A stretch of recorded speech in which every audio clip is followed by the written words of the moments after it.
So let's talk a little bit about social anxiety because it really comes up during the holidays. We know that social anxiety is a persistent, debilitating fear that people will negatively judge you in social situations. It's actually based on a disconnect between how you appear to others in real life and our sometimes exaggerated, often negative perceptions of ourselves. So, more generally, anxiety is an overestimation of the problem and an underestimation of the personal resources to deal with that challenge. When people have ADHD and social anxiety, they tend to face stresses like fear of rejection, catastrophizing, and unreliable emotional messages. And so the social anxiety that they feel can significantly restrict their involvement in activities, interests, and relationships.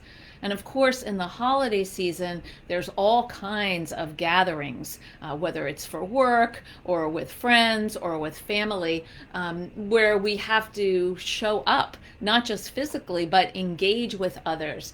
And this can be challenging. It can also be a lonely time if you've lost someone you've loved, or if you're not invited to a lot of holiday things. Then the sort of Hollywood idea of what the holidays are may not apply to you, and you might feel like something's wrong with you. One of the challenges with social anxiety is that people think they know what other people are thinking about them. And that's just not the case. We don't know what other people are thinking about us most of the time. And because of living with ADHD and our negativity bias as human beings, people with ADHD lean into criticism and judgment. You can learn how to manage your social anxiety better by figuring out how to quiet your inner critic, how to talk back to it, and the inner critic is sort of an amalgamation of negative things you've heard all your life that now you tell yourself, or this part of you tells yourself. I like to use that better. And its goal is to keep you safe and secure. It wants to make sure that you're not hurt by anybody. Kayla says, hi Kayla, thanks for joining. Miss setting up the tree with the family, annoyed by the early Christmas cheer and confused about when to start the cheer. I totally understand that. It seems like Christmas practically starts the day after Halloween, and that's a lot for people to manage. I think that you get to decide when you want to celebrate the holidays. And for some people, that's starting now. They're got their Christmas trees, they decorate them, they want to enjoy them for the month. And for other people, it's not celebrating them now, it's waiting a couple weeks until we get closer. And then there are many people who don't celebrate Christmas, who celebrate other holidays, and they might feel, as I sometimes do, a sense of, just kind of tolerating all of the hullabaloo around Christmas when it's not really a holiday that they might celebrate. That's their religion or their culture.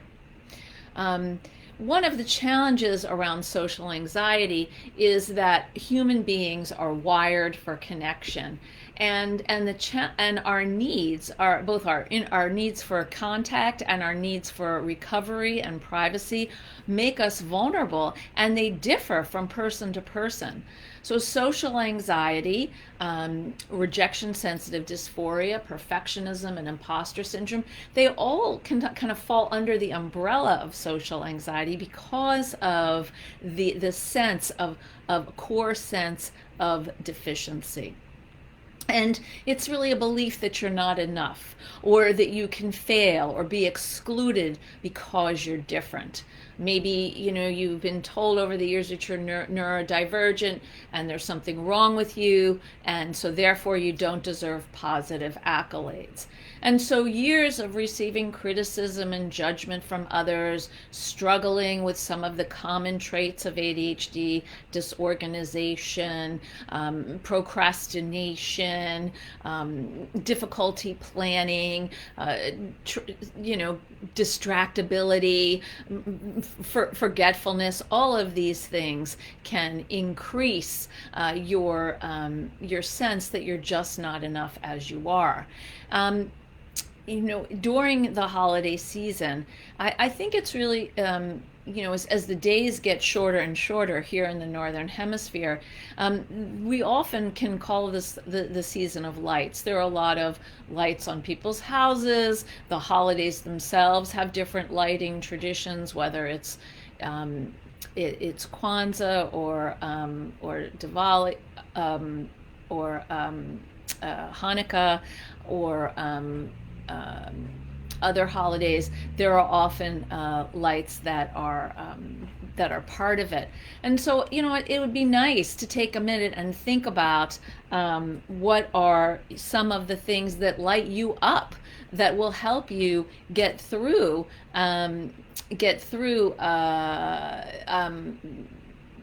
dealing with these holiday sort of pressures. Even Diwali, which happened in October this year, is a festival of lights, kind of kicks things off.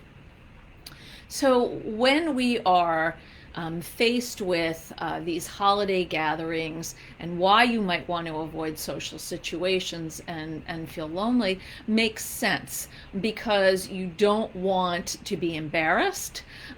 You might expect a certain kind of embarrassment in social situations. You know, I was talking with someone today who has a history of being bullied and doesn't like to even celebrate, that his birthday can be anxiety provoking, because doesn't like having attention focused on himself. You know, we know that RSD travels often for people with ADHD, and you know, it really is can occur in response to a perceived or even not unreal. So you might feel like you're being criticized or not being criticized, rejection or criticism. And one of the ways that a lot of people try to cope with the stress of the holidays is perfectionism. You're trying to, you know, basically get everything right, have a million to-do lists, make sure that, you know, you make everybody happy. And these kinds of people-pleasing tendencies further can add stress and increase anxiety. So let's talk about how social anxiety or the stress of the holidays, you know, avoiding social situations, can really increase loneliness.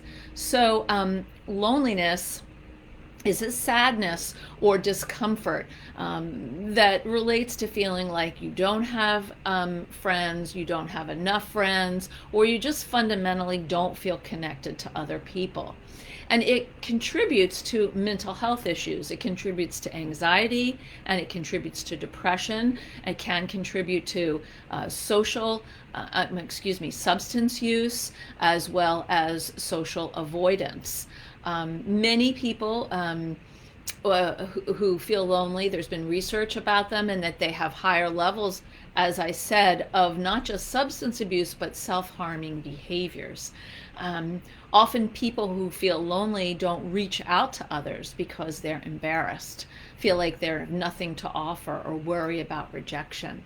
And while many folks claim that they talk to other people through technology, you know, in reality, that they may lack in-person interactional skills that build a different kind of genuine relationship. And during the holidays, if you are going to a work gathering or a family meal or something like that, you're expected to show up and engage with people in real time, face to face. And if you don't feel confident about that, or you don't feel like you have chances to practice those skills, that can feel really daunting. So one of the things that we have to think about in our world today is how are you balancing your online and in-person connections? Because we want to know, can those online connections lead to safe in-person meetings? And if so, in what way? One of the challenges with the kind of social avoidance or social anxiety we see in the holidays is a need for outcome certainty. So this is an aspect of anxiety that's really common for people who live with ADHD or an anxiety, and it fosters avoidance. I'm not going to go to this you know uh, tree trimming party because I don't know if I'll bring the right kind of thing, or I'm not going to have dinner to celebrate Hanukkah and light the candles and do a gift swap because what if my gift is the worst gift there? Or I'm not going to go to a Kwanzaa gathering because I don't know exactly who will be there and how to talk to them. So if you're not guaranteed a positive outcome, a lot of people with ADHD and anxiety don't want to take the risk, even risks that might seem small or reasonable. So how do we deal with the need for outcome certainty? We accept it. Sometimes things go wrong. Sometimes things are unexpected. Sometimes things don't happen the way you plan them.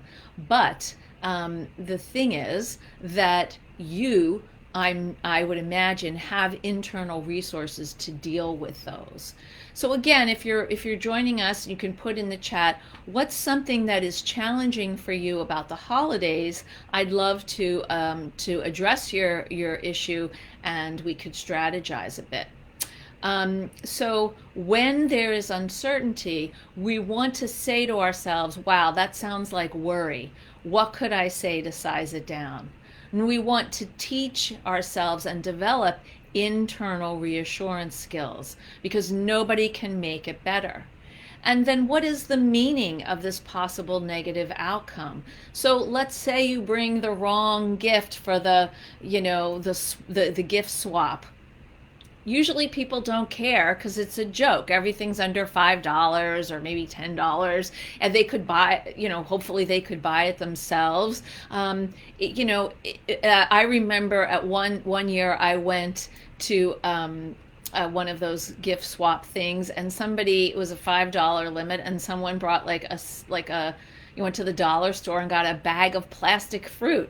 And it was the hot item at the party because everyone thought it was so funny and goofy. Now, you would have never known that. We would have never known that at all. So you just don't know. And so in a way, part of the challenge here is accepting that things might not work out the way you imagine them, but that you yourself can navigate whatever occurs. So that means that there's sort of a level of healthy risk taking involved in heading into the holidays, rather than believing that whatever you do is going to be a permanent stain for you on your character or socially.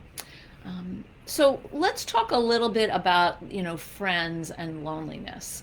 So how do we make friends, and what are friends? So the friendships depend on geographic proximity, so how close we are, how we live with people. I mean, we might stay in touch with people who live far away, and that takes a bunch of work. The frequency of contact that you have. So you might have a friend you don't see very often, but you text with them regularly, and occasionally you FaceTime, and then you try to see them maybe once a year if you can.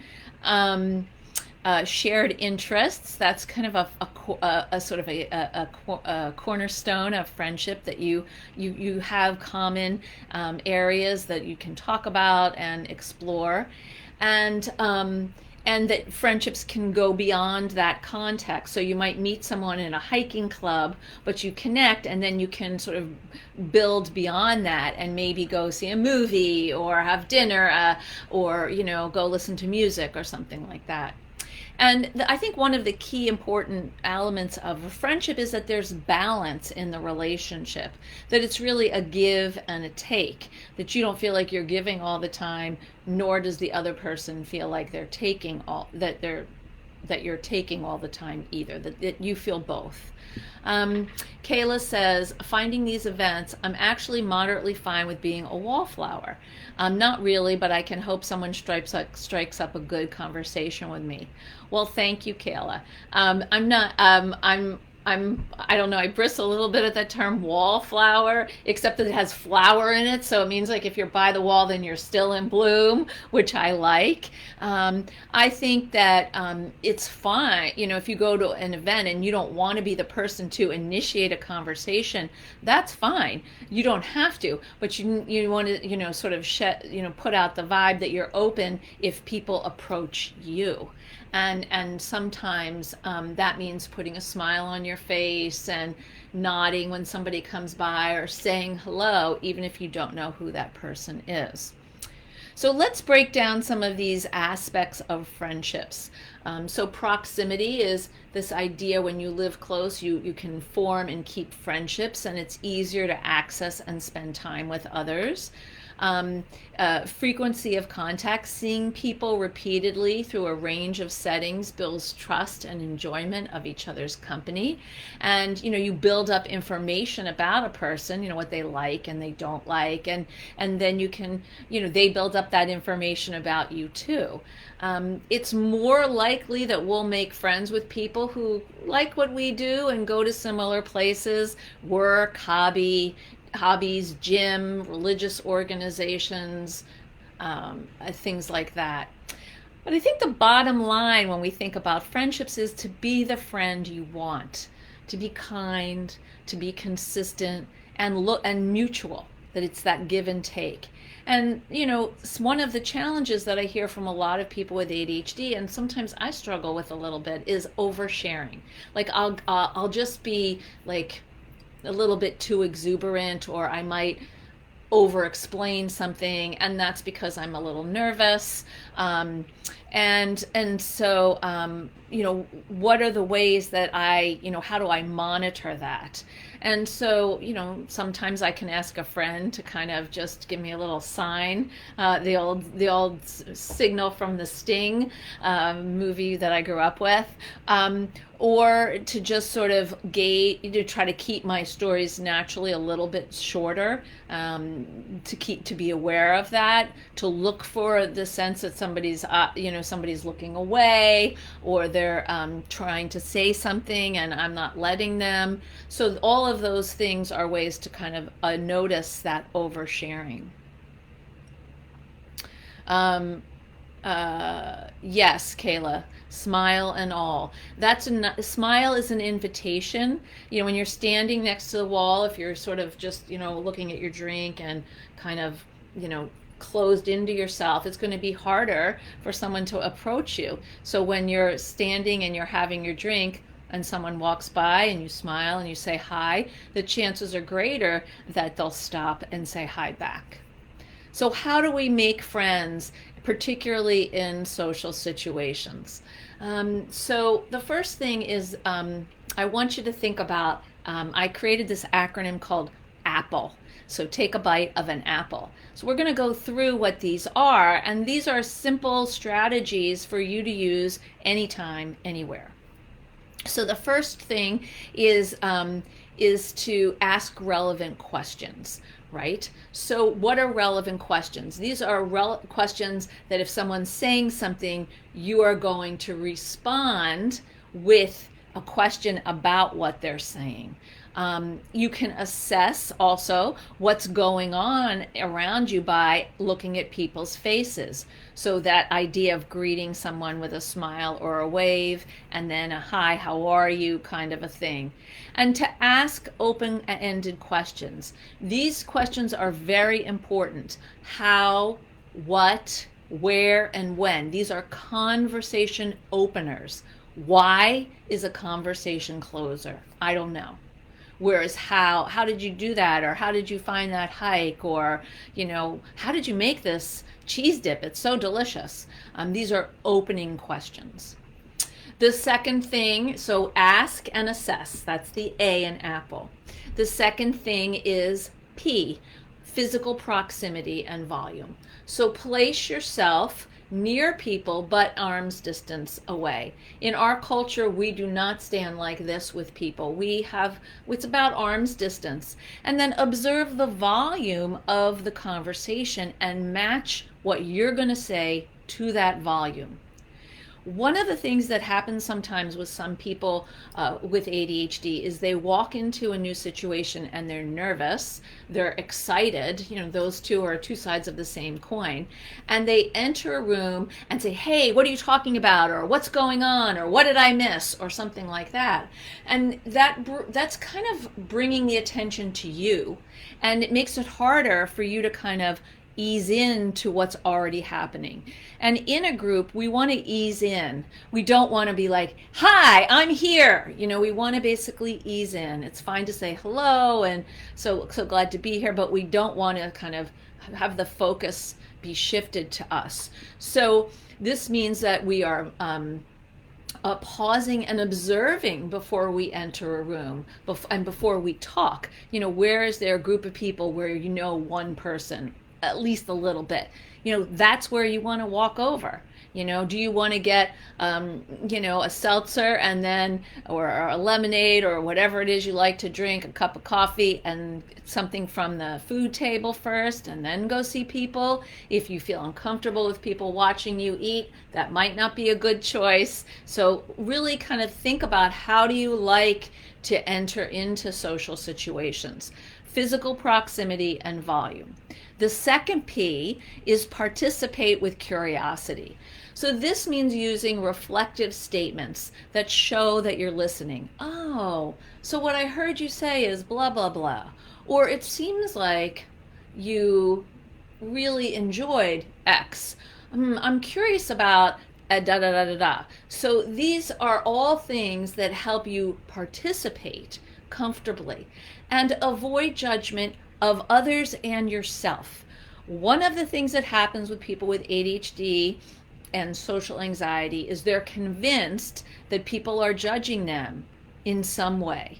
And we just can't do that anymore. We have to take that and move it away because we cannot read other people's minds and we don't know if that's actually what's occurring.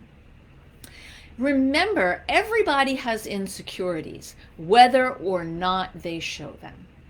So we have ask relevant questions and assess what's happening in a room, physical proximity and volume, participating with reflective statements, any statement that shows that you're listening, and listen and lay off self-criticism.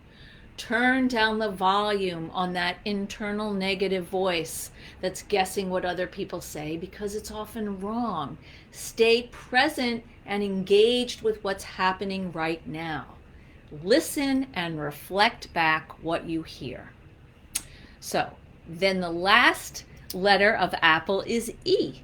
And this is enjoy connecting with others and sharing what's special and fun about you while receiving what's interesting and compelling about them. So start small.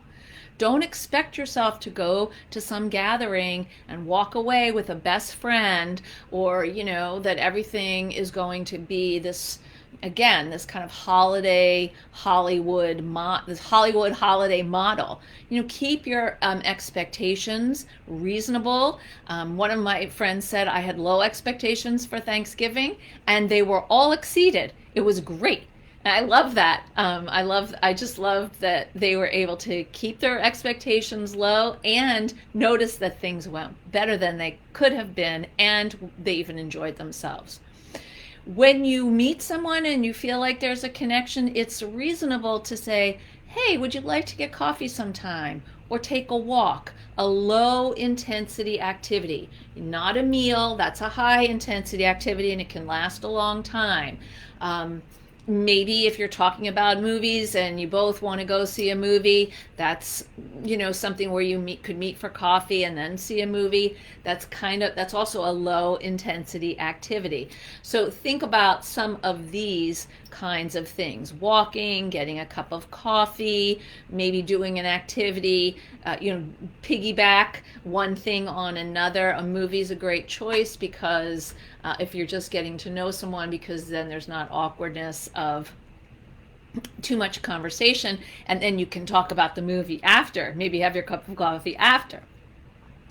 So it's a give and take. I do want to say one or two things before we stop about chit chat.